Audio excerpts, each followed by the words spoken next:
G.I. Joe, He-Man, pirate ships, Thundercats, and even a great castle built out of plastic red pipes. We imagined it all.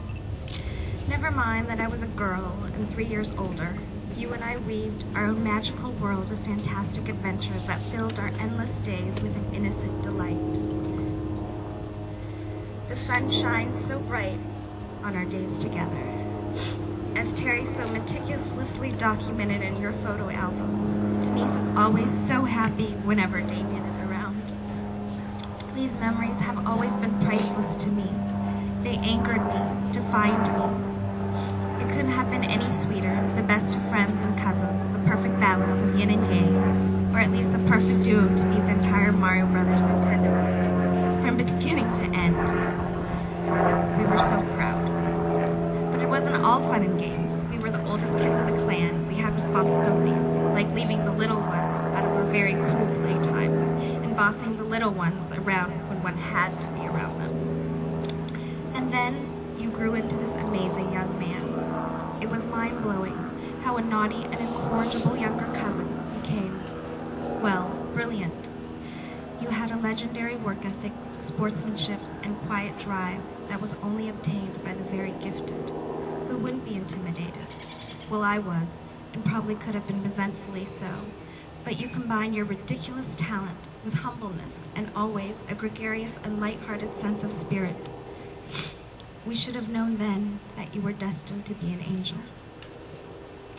My precious, precious Dame, remember our first ski lesson and how we quickly learned to conquer the mountain together. We looked like little bunnies, but we were actually fearless, charging down that snowy hill despite what anyone told us, so completely sure of ourselves and that only victorious bliss lay at the bottom. I wish both of us could have held on to that feeling forever. Because you weren't alone. You weren't the only one who was lost at times.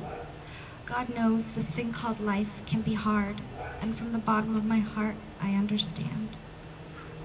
Alas, life did not always unfold for us the way our own imaginary adventures played out. I wish we all grew up like our favorite G.I. Joe figurine we always cleverly declared as bulletproof, fireproof, and finally our notoriously coined phrase, "My guy is everything proof." But this is what our love for you is, Damien, everything proof. And nothing you can do can diminish the love that we have for you. I know that wherever you are, that you must feel our love, because it is stronger than anything this world can throw at us. But I can't lie. My heart breaks again and again when I realize you aren't in our world anymore. Damien, I didn't know that we would run out of time. If I had known, I would have told you how incapable we are without you, how this world can only turn with you in it. Our hearts flutter with constant sorrow because we aren't quite sure how to pick up the pieces without you. Because we were supposed to grow old together, so that our children would play as we once did, and our children's children. But then again, we know your heart well, and know there was no malice in you leaving us, and your loving heart only wants us to live the very life you loved. I won't let you down. Rest easy for now. I will watch over those little ones for both of us, and hold on our castle of dreams. But most importantly of all, I know one day we will meet at the bottom of that glorious snowy ski slope and be blissful, confident, and victorious again. But from now until then, you are always loved. My name is Sandra Mora, and I work at McKesson in the same department as Damien. Damien worked on the IT side, and I work on the business side. Since Damien and I worked on different areas, we did not work together too much. But in the summer of 2007, our department took a trip to Sacramento to visit the distribution center, and I carpooled with Damien. During the drive to and from Sacramento, Damien and I talked a lot and got to know each other more. Since that trip, Damien and I talked more at work, and sometimes we would go to lunch. I feel so blessed to have had this opportunity to get to know him.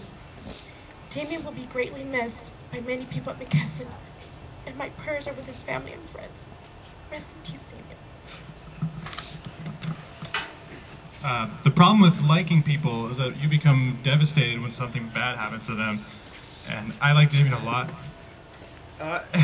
It's strange thinking back, I can't think of many specific defining Damien memories. And I think that's a sign of how close we were as friends, especially in college.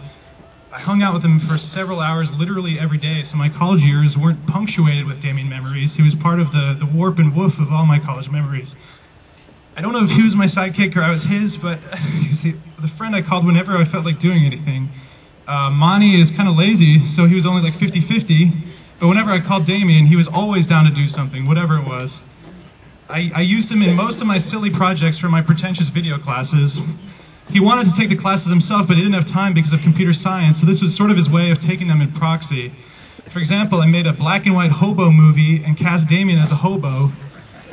He and my friend Scott were kind of hungover the day we shot it, which was perfect. So Damien rolled out of bed and played a hobo.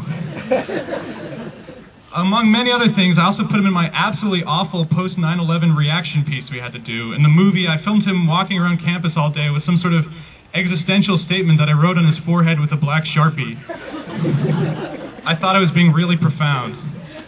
I think Damien actually had a lot of fun doing it, or at least I hope. Like I said, Damien was totally a trooper and loved helping out, whatever it was.